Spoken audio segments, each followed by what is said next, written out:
pour un moment historique, on aurait préféré quelque chose de peut-être plus élevé et une forme de mea culpa qui n'est jamais arrivé. Il était quand même très courageux de venir affronter cette assemblée qui, il le sait, va voter contre lui.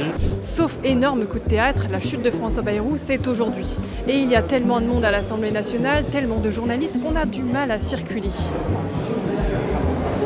Il est un peu moins de 14 h, le Premier ministre va parler dans un peu plus d'1 heure, et déjà tout le monde est dans l'étape suivante, l'après-Bayrou, avec chacun son scénario privilégié. A priori, M. Bayrou rentrera à Pau ce soir, il ne sera plus Premier ministre et le gouvernement tombera.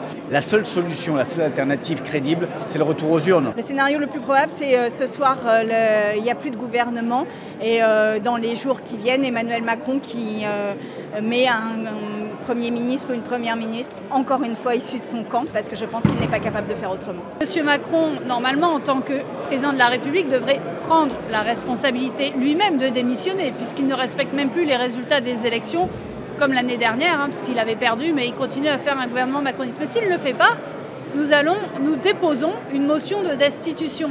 Et attention, ce n'est pas de la science-fiction.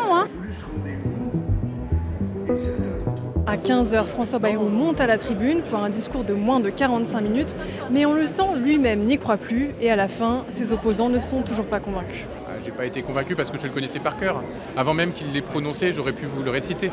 Et donc voilà, il n'y avait pas de conviction, à peine de supplément d'âme.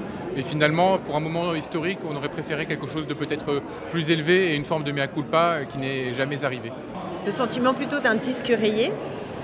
François Bayrou n'a pas beaucoup de panache pour sa sortie et il rabâche toujours le même discours, mais c'est une page qui se tourne, en tout cas c'est ce que je souhaite.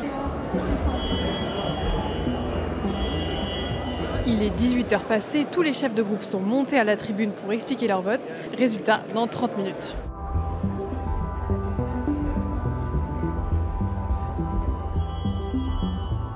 Pour l'approbation, 194, contre 364.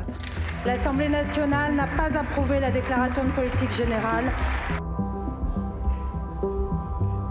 Avec 364 voix contre, le gouvernement Bayrou est largement désavoué et le Premier ministre devrait maintenant déposer sa démission dans les heures qui viennent.